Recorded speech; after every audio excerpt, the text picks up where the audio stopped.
Welcome, my friends. I am here today with my partner, Courtney Moeller, and we are Ladies Kickin Assets. We have a vodcast where we are empowering women with financial education to live the life that they choose. It's about choice, taking action on this information. A quick disclaimer, we are not financial advisors.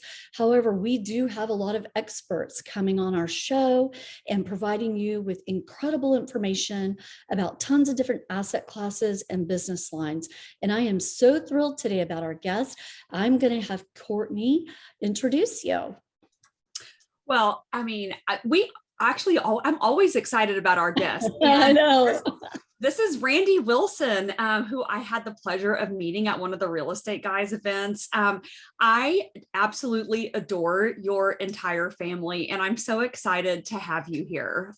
So I'm going to let you introduce yourself and give us kind of a little bit of heads up on some of the things that you're working on, and we'll just go from there. Yeah, that sounds great. Yeah, it's there again, how families get to know each other and mesh, and yeah, just our paths and how they've been similar, right? And different journeys and all that kind of thing. It's just a lot of fun to meet folks and and even our kids even got to meet this summer, which was awesome. And they talk. I know my daughter met your kids too. Yes. I yes. know. My daughter just loves your daughter. Both of y'all's daughters. It's just a giant love fest. It's a love fest. That's what it's all about. As we said a few minutes ago, right? If we're not having fun, why are we doing it? So let's at least have a good time. So if we can include our families along with that, that's what makes it all that much better. Well, I think what the common theme here is that we all have a passion for our working with our family. Mm-hmm. So let's talk about your family business and let our audience know what it is that you have done in such an incredible, successful way. Yeah, we can definitely get into that. I can just give you a little bit of a background even of myself. Some of the things you ladies might not even know as well. But born and raised in Indiana, still live here in Indiana, here in the Midwest. So it's just been a matter of just grinding, really more or less, right? So family, working hard, those are all the things that we were taught growing up. And it's one of those things that just that work ethic was definitely brought up in me for sure. And so it was just a matter of, as I was growing up, sports. So Indiana, if you're not familiar with Indiana, it's basketball, right? Basketball is really the sport that we've always been known for. And that was my life growing all the way up through high school. Hoosiers, right? Hoosiers, yeah. Hoosiers. That's good. I didn't know it. That's what we're called, Hoosiers. So Indiana basketball, high school basketball used to actually be even more prevalent than I would even say than it is today. I was actually having a conversation with somebody. We were one of the last, if not the last state to go to what's called class basketball. So meaning small schools just play small schools. Whereas back when I was in high school, we all played so the biggest school in the state the small school in the state had a chance to beat the biggest school. Oh, nice. Yeah. Well, that's where, there's been different movies. Well, the movie Hoosiers is exactly a movie about that, meaning it was the small Hickory was the name of the school in the movie, going up against Muncie Central, which actually Muncie is the town that I grew up in. But that's the movie. But anyways, so that's what we were kind of known for, was basketball. And that was my life going all the way up through high school. When I realized as I was getting into my senior year that I wasn't going to quite make the grade for the height and all that good stuff, right? Wasn't going to quite, I didn't know what I was going to do. I always was trying to just make my dad happy. I was one of those kids that didn't matter what I did. I just tried to really just please my father. It was all just about sports. We didn't really have a great relationship off the court or off the field. But if I kept him happy, then life was okay. So when I realized I wasn't going to make it going on to the next level, it was a pretty tense time. It was more or less, boy, you better figure out what you're going to go do. And I had no idea. I was terrible in school. C average was, that's probably being generous. I was probably D, low C average. It was bad. And I just honestly thought sports was going to carry me through. I really did. I thought I was going to get a ride to go play somewhere. I thought I was okay enough to do that. And it just wasn't going to happen. Fast forward a little bit. I almost joined the Marine Corps. I was actually went to the recruiting office more than once, and I was really almost ready to sign up. And lo and behold, for some reason, Ball State University, which is the local college there in Muncie, Indiana, they accepted me. I have no idea still to this day how that happened. But I got a letter in the with mail a that says, basketball scholarship. no, just to get No, just accepted to into go. college. Okay. I sent a Okay. few things out. I'm not even going to tell you what my SATs were because it's embarrassing. But at the same time, I don't know. I bet I was probably. Well, I have somewhere in very it. strong feelings about college and SATs and all that nonsense. Oh, yeah. anyway, but I won't take y'all down those. Well, I do now, right? I do now what I've learned, and we'll Yeah. probably have those discussions a little bit further here in a little bit. But yeah, at the time, I thought that was going to be my only way, was to get out, Yeah. go to college, or to join the military. Mhm. Those were really my two options. I didn't have anything else. And I got into school. The best thing that ever happened out of school was I met my wife, Stacy, which Oh. you guys know Stacy. Yes. She's been the best thing that's ever happened to me. But I just went to work. When I met Stacy, we both dropped out of school because that was just, we didn't want to be there anymore. Mhm. And I just went to worked retail 7 days a week, 365, just grinding. And then one day, I was in my 30s. I was actually made it up to being a store manager. My supervisor came in and they closed my store and just pulled it out right out from underneath me. That was the first moment I realized that I was not in control of my destiny, of my work life, or even of just my life in general, right? I'd given them literally years of blood, sweat, and tears of just effort, grinding, profits. I mean, the stores I was involved in were obviously very profitable. I would see the numbers. And for them to literally come in and just take that from me, I was just like, wow, that was a wake-up call beyond belief. From that moment, I decided that there's got to be a better way. So I went to the library and found a book. Everybody always talks about Rich Dad, Poor Dad, but mine was Retire Rich, Retire Young by Robert Kiyosaki. That was the one that got me started. Pumped through that book as fast as I possibly could, learning things like assets and liabilities, income statements, balance sheets. I mean, the stuff that we probably almost take for granted with knowledge of those things today, but that's where you mentioned about being the passion of the financial education. That's where that stemmed from, was that original book. So I went down the rabbit trail of that. And then inside that book also, he introduced me to Earl Nightingale, which was Lead the Field program. And that was my first introduction to personal development. Up till that moment, I had never been exposed to personal development or financial education. And I was in my mid 30s, small family, just trying to figure it out, trying to make ends meet, and was coming up short every month.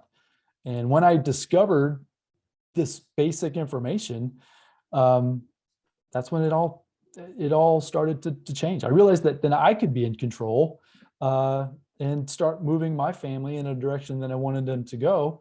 And so, to wrap up the end of this story, I was really mad at my father for the longest time, because why did not anybody show me or talk to me about any of this information? And what I had found out through actually some conversations after sharing him with some of this detail is that he didn't know. Yeah. He didn't know That's to share. exactly the problem. He didn't know. And so I was holding a grudge against this man that, like I said, we didn't have a great relationship. So I didn't even know what to ask. But as I was sharing with him the information I was discovering, it was like a light bulb. It was like a kid in a candy store. He was just like learning things from me, which was fun. Unfortunately, he's passed since this all has happened. But that's been my experience, is that I feel that folks would make different decisions. I don't think better is the right word, but just different decisions if they knew that there were different options out there. And so that's what I try to do. I'm trying to help as many folks as I possibly can. As you've mentioned, I've created a small little business that we run out of the house here with my family. And I just try to be an advocate of financial education and personal development is my side. So to me, those two pillars together, literally, in my opinion, you can accomplish anything you really want, as big or as small. Yes. So I'll stop there and let you guys ask any questions that you have. But that's kind of a nutshell wrap up of kind of who I am and where I come from and where I'm passionate about. I love that so much. And I think that is really the common theme from everybody that I talk to, I mean, that is kind of the basic gist of my story. I'm rolling along thinking, okay, it's really, I don't like other, being at the mercy of other people. I like having control of my life and what I am doing. I don't like other people being able to dictate where that heads. And, at the end of the day, there's so much of this financial, like, why isn't Rich Dad, Poor Dad required reading in high school? It should be. We've got some book issues where I live and some things that are in our schools that people are fighting to get out. But, some of this is all basic information that should be out there. I don't understand why it's not. It's really crazy, and it's life-changing basic information that people should have. So same thing for me. I started going down that path and started learning of all these other ways of that, better ways of going about things and doing things, and, creating this life for myself and my family. And now, advocating, spreading that out to as many other people as possible. So, and I love the personal development part of that as well. I love everything that you just said. Well, thanks. Appreciate that. Well, in alignment with what both of you have said, I'm in my 50s. And so, part of what was what I knew. And my husband was, you go to high school, you go to college, you get a job, you have a 401k, you have some savings, and you might have some investments, and there you go. And we did that. We had a family and did a lot of investing on our own. But I think one of the things that, of course, they're not teaching financial education in school, but a deterrent was really mindset. Reading a lot of books, reading about people's successes, but not having the mindset and thinking big enough to allow myself permission to go out and do more. And it really was Brett kind of making a flip the card kind of decision that kind of changed the trajectory of our lives about 7 years ago with a particular investment. And so I love how, you can kind of take where you've been and keep those same truths about yourself, and change your future, change the future of your kids, and their friends and your peers and anyone else that's listening to your message out there on social media. And Randy, you're out there on social media a lot. And I really, I love what you're doing out there, but I really love your business and how you've pulled your family into that. I think that's incredible. And gosh, just, the way you're mentoring them and how they'll replicate that going forward is incredible too. Do you want to talk a little bit about that? Yeah, sure can. Yeah. Did you have some, Courtney? No, I was just going to kind of touch on that. And I'm really excited to kind of talk about, what you're doing. I had some other thoughts in there, but we'll circle back to that later. Yeah, so we'll circle. I really want to talk about we'll always circle. Yeah. We'll circle back as many times as you like. Yeah, we do. We circle a lot. So. It's all good. It's all good. Well, when I was in the beginning of my learning, I decided early on that I was going to be a systems and processes guy, meaning I like to find people or opportunities that really the systems and processes have already been in place. And then I can basically invest or tie in my skill set into those systems and processes. And then obviously then just kind of make a profit at the end of the day. That's kind of what I do. So I don't know if we've even said it. So I have an Amazon e-commerce business that I operate out of the house. And the premise to discovering and figuring out how to run with Amazon is that Jeff Bezos has figured out how to do basically the e-commerce space. Mm-hmm. And what I have done is I've been able to, with a few pieces of software that you can install onto your computer, there are ways, and it's data. So I'm good at looking at data and making pretty quick decisions, whether or not something is good or something is bad. But anyways, you can install this pieces of software, go through the catalog of Amazon, and determine whether or not something is going to be a potential profit or not. Now, every time I start this discussion, and it's probably going to generate some questions, and that's 100% fine. Courtney and you and I are familiar with it because we've had these discussions, but Robin, as we discuss this, ask questions, because I will. it's not. So I just was having some conversations this last weekend. Folks believe that Amazon is just like drop shipping. So the term is everybody throws around as drop shipping, and that is not what I do. It's more on the side of retail arbitrage would be the term I would use, but you can also wholesale. If you've got, anyways, I won't go into a lot of detail, but anyways, we have a way to find profitable products. We bring them in-house. We go out and source them in the marketplace. We bring them in-house.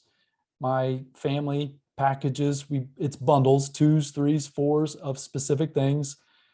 Package, we just actually did a shipment just before this call. My wife and I pulled together a shipment. We box everything up, and we do what's called FBA. So that stands for Fulfillment by Amazon. There's also what's called Fulfillment by Merchant, FBM or FBA. So Fulfilled by Merchant is more of the eBay model, meaning the consumer would buy, and then I would take care of the fulfillment, shipping to the consumer. I have, there again, because of my systems and processes, how I want to operate, I choose to send everything to all those big warehouses at Amazon, those big warehouse, all of those. That's where I send my products to. He stores them. I say he, meaning like Jeff Bezos. But anyways, the Amazon folks, they store them.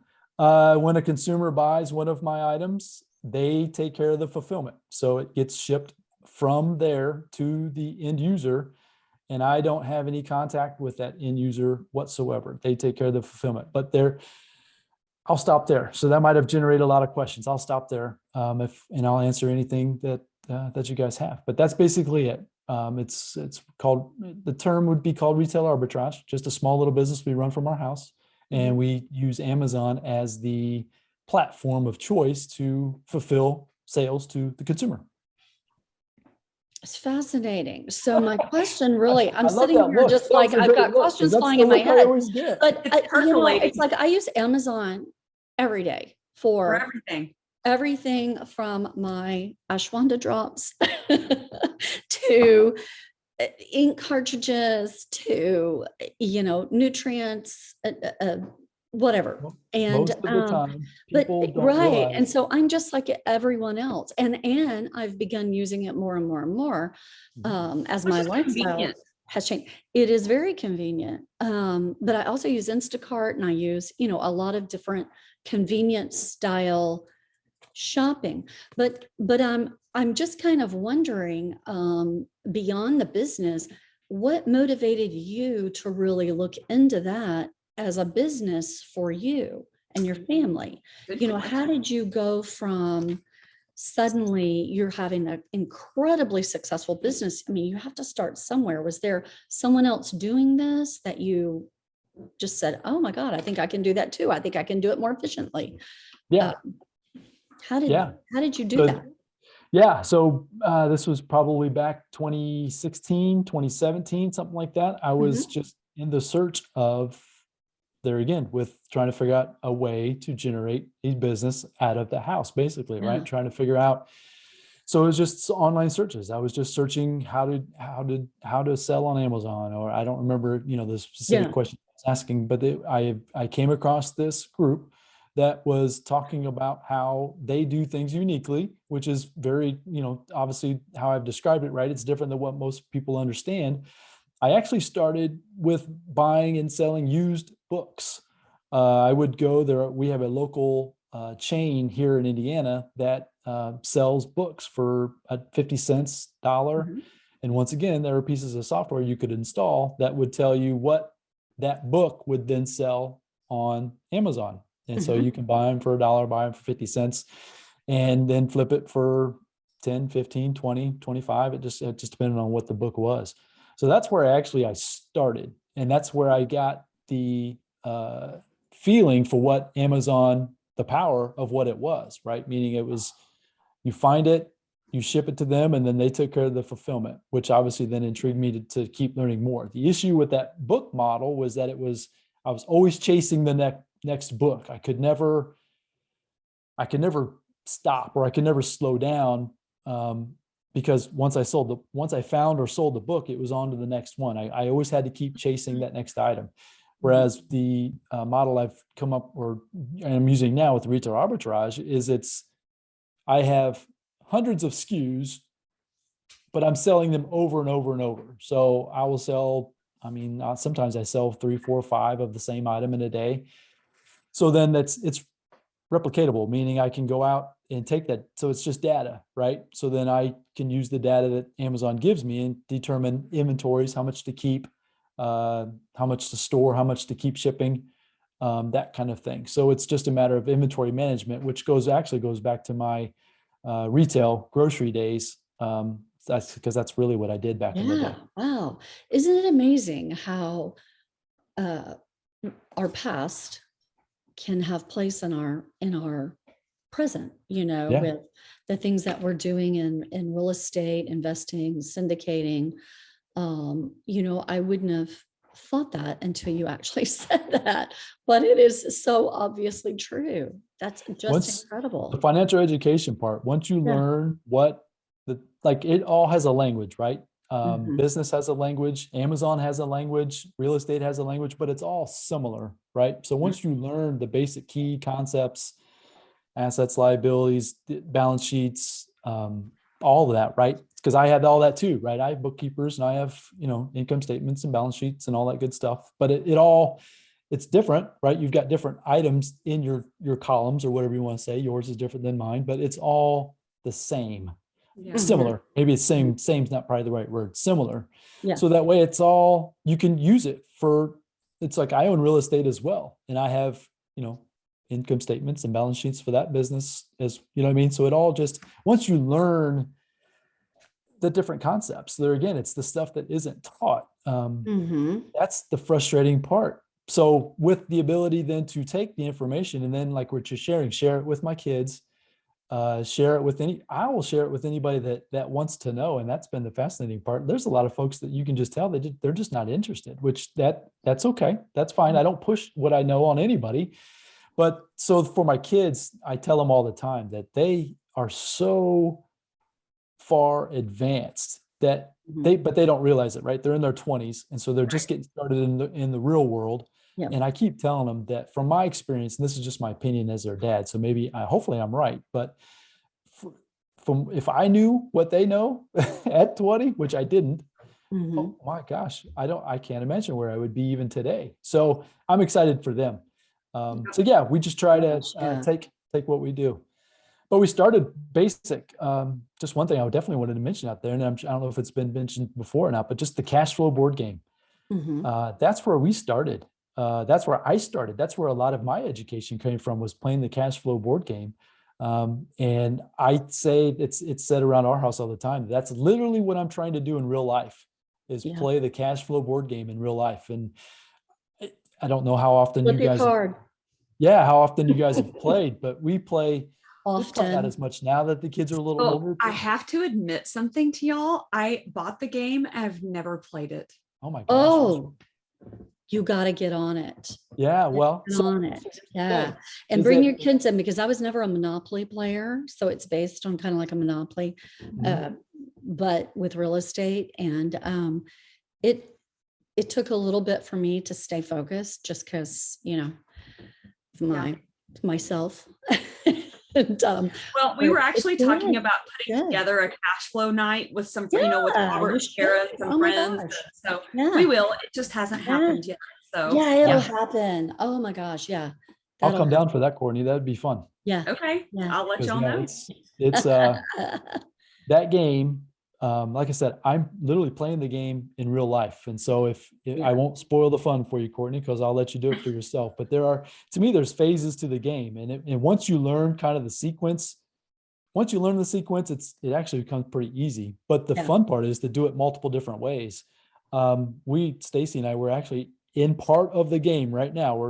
We just talked about it today. We're ready to make the next step like you would in the game, right? And we're getting ready to do that here in the next few months. So that's super exciting. But it's been great for the kids, great for me, and then great for the kids to have that dialogue. They understand more of the concepts. So anyways, that would definitely be a recommendation for everybody for sure. Yeah. Yeah, definitely. My goodness. Okay, so you've mentioned that you've got some other real estate, and so where are you investing? Just there again, I am more of the systems and processes guy. I don't necessarily want to be the one doing real estate. Like I don't want that to be my main business. I understand syndications, and I've been to the Real Estate Guy syndications event. I'm very much an advocate for everything that they teach and how they teach it and all that. It's just, I'm more of I want to invest in the operators. I want to find the best operators and partner with them. So that's the next phase, right? Of obviously you're moving up the scale of level of investment. But originally, when I first, there again, in the early processes of my stages, it's just been some single family properties. Right. And we went with Terry Kerr at Mid-South, the turnkey operation in Mid-South in Memphis. And that was there again, he had the best operations systems that I ever saw, meaning I flipped houses with my dad prior to 2008, meaning, and this was before he and we didn't know what we were doing. I was just swinging the hammer and he was telling me what to do. We didn't know. Yeah. But anyway, so I knew the bones and the insides and outs, the electrical, the plumbing. I did all that, right? I wasn't doing it, I wasn't a contractor, but I was doing basic stuff. So anyways, I knew what it looked like to see a house down to its studs and built from the inside out. Stacy and I early in I think this was probably 2017 as well. We actually drove down to Memphis and met with the team. And there again, the systems and processes that he had in place, I was sold. And so anyways, we invested in 5 single family properties with them. I never saw them other than through photos. We started in 2017. I think our last investment was actually the week we all got shut down for the COVID, was the first or second week of March is when we closed on our last property.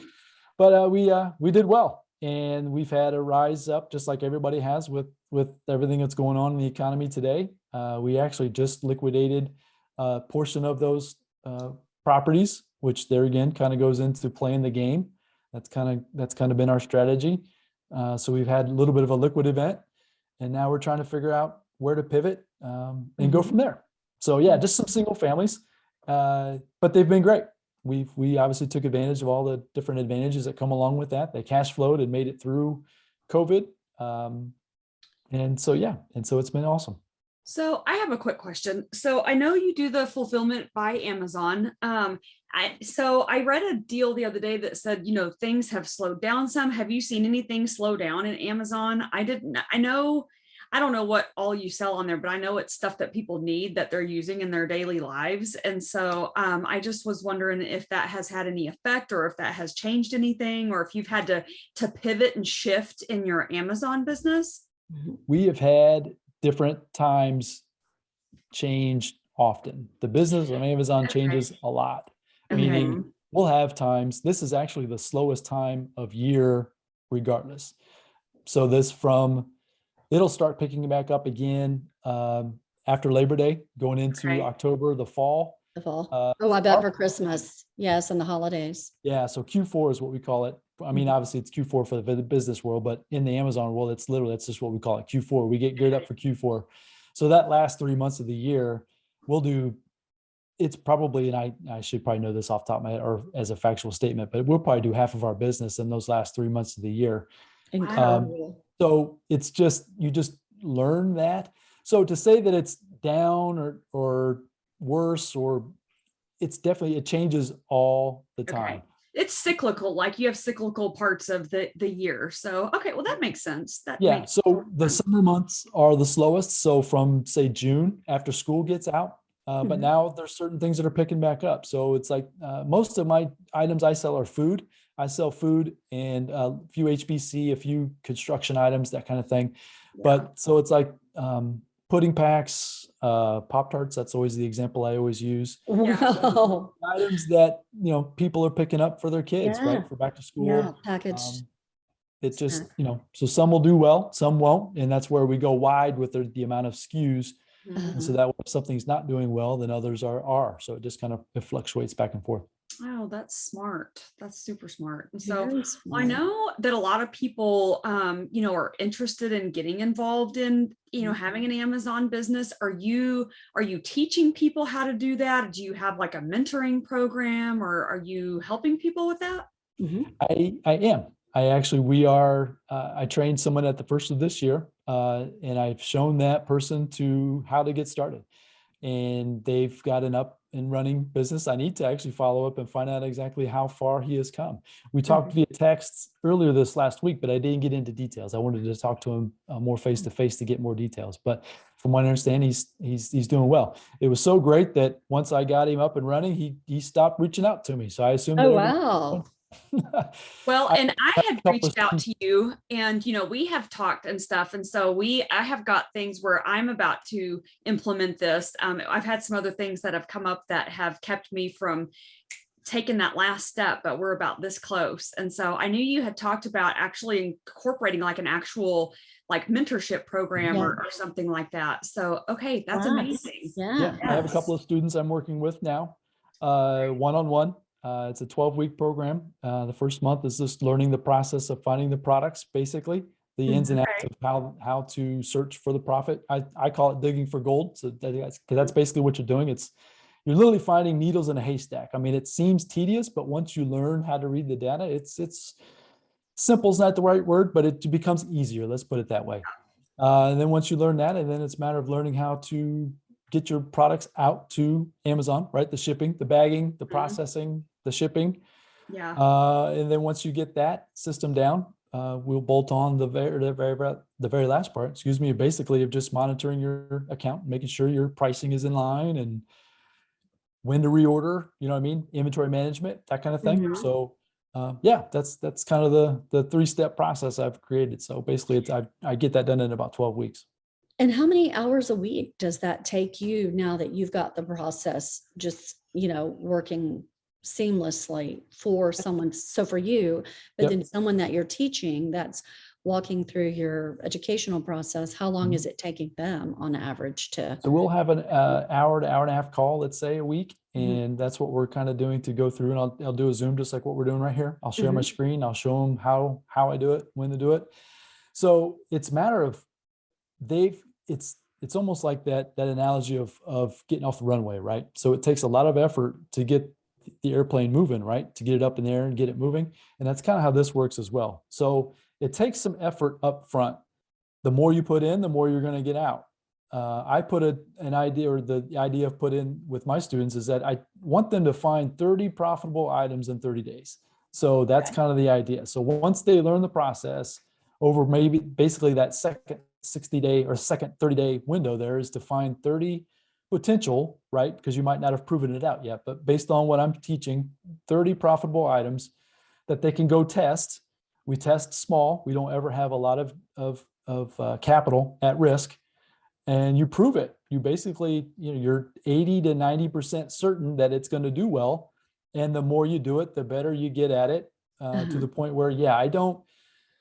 Well, I mean, we take vacations, and I will front load my work to the point where then when I'm off, I'm off. So there again, Amazon takes care of the systems and the processes. And do I need to check a few things, pricing and things like that throughout the week if I'm taking a week off? Yes, but once I get the products into the system, into the channel to Amazon, I don't have much effort into it, me personally. But then obviously I have my wife and my kids. Mhm. So we all kind of just deviate or, split up the processes of how we do it. So Mhm. I would say that if someone has got a few hours to dedicate to it's the finding of the items on Amazon is the most difficult part. The shipping, the packing, that's all easy stuff. I spend most of my time really showing folks how to find, I call it gold. You're finding gold, profitable items. It's little assets basically, right? That just spit out, 2, 3, 4, 10, 20, just depends on the item, dollars at a time. And you're just churning through them. You're just trying to churn through them. It's a cash flow play. Yeah. You know what I mean? Yeah. Yep. I love it. Oh, wow. Love that. And it's Definitely. great for younger folks. Mhm. So that's where Courtney and I, we and I've had that discussion, right? So it doesn't, you can, I hear of folks, and it's unfortunate, of getting sold on a drop shipping business, and it's $30,000, $40,000, $50,000 to get started. Realistically, doing what I'm teaching, you can get started for a couple thousand, Yeah. 5 max, if you really want to go crazy. And that's supplies, that's inventory, that's everything. Yeah. You know, if you were wanting some help, and I would, we'll talk about that if somebody's interested in having that discussion, which would be a little bit more than that, but it's not 50,000. I can tell Yeah. you that. Yeah. So For anyways, sure. it's tedious. I think you've heard me probably say that multiple times, Courtney. It's tedious, but it's, once you get it, it's something that can be replicated for sure. Yeah. And that can be also outsourced as well. I mean, VAs, I haven't done that, but it can be, meaning you can coach and teach a VA how to do, once you learn it, right? The back end Yeah. part, right? And then you can start taking more things off of your plate. That's definitely an option as well. Yeah, I like that. That's what I want my kids to do. We put this together, and then, I've got kids that can search certain things and some that can package stuff up. And I actually have like 13 things on my list. So I have a pretty decent, product list. I guess I'm going to challenge myself to max that out to 30, and then I'm going to come back to you. So I'm going to set a one a day. I mean, one a day or 7 a Yeah. week. I mean, that doesn't sound as, intimidating, I guess. So it just, obviously just kind of sounds like it rings true as far as 30 and 30 days. So yeah, it's just a matter of making yourself sit down and doing it. Yeah, well, I love that. And I think there's a lot of people that there's a great opportunity there for people to get involved. And it's a great way to start a business for really not a lot of capital. I mean, I was just thinking that, this is doable. This is not like far reaching, like, oh my God, I can't, think about how to bring that together. So I would not have guessed that. So that's amazing. Yeah, it's Good. amazing. I'm glad I can share. I appreciate you guys bringing me on to definitely share that. And I'll answer any other questions you might have about it as well. Yes. Well, okay. So if anybody wanted to have you help them learn how to do this, how would they get a hold of you? Or, how can they get a hold of you to get help? I've tried to make it as simple as possible. Everything is kind of branded all the same. So it's just Randy Wilson Online. RandyWilsonOnline.com is my main website. You can currently download, I've got a goal setting program on there that you can actually download for that. I've been a co-author in a book with some fellow authors this last year called Think Big, which has my story and 30 plus other entrepreneurs. It's a fantastic book. We were #1 bestsellers on Amazon. I'd be more than happy to share a digital copy of that. If someone wants to just email me at randy@randywilsononline.com, I'd be more than happy to share that detail with them. You can find me on Instagram at Randy Wilson Online. There again, you'll see the trend. Randy Wilson Online. Yep. That's all the places. You're Randy Wilson Online. I try Online. to make it all very simple. So Randy Wilson Online on Instagram. Same thing with that's my website. And if you're interested in the Amazon training, there again, send me an email, randy@randywilsononline.com. Just put in a subject line of interested in the Amazon training or something similar like that. I'll know what it is. Maybe tell me that you heard me on with Courtney and Robin here, and I would be more than happy to reach back out. We can just set up a time to discuss it, make sure it's going to be both parties. Yeah, and I'll make sure to put that link in the description on the video. That way people can find that for sure. Definitely. So, in fact, I got to write, let's see, Randy. I'm going to make sure I got that. Online.com. At Randy. Yep, we'll do that for sure, because I can only imagine that there's going to be quite a few people that are interested in doing that. So I think it's amazing, and it's such a great opportunity, especially for younger people too. Yeah, you can set up partnerships with different teams. Like I said, we've done it with our family. You can do that with other friends, neighbors. It's one of those things that it can be universal, and it, like you said, that it's a bit, I mean, I run it a bit, just a business, just like everybody else. Right. So I get the tax. And this does not consume your life. I think when we've talked about it before, you put like 20 hours a week or something like that into it. I'm not going to say that out loud online here, but yes, I'm just. No, you need to say that out loud. That was my question. How much time are you personally devoting? I've gotten it to the point where yes, it's probably 20. And that's probably now increased up to that point just because now I'm starting to teach people how to do what I do. So what the parts that I interact with, I'm probably doing,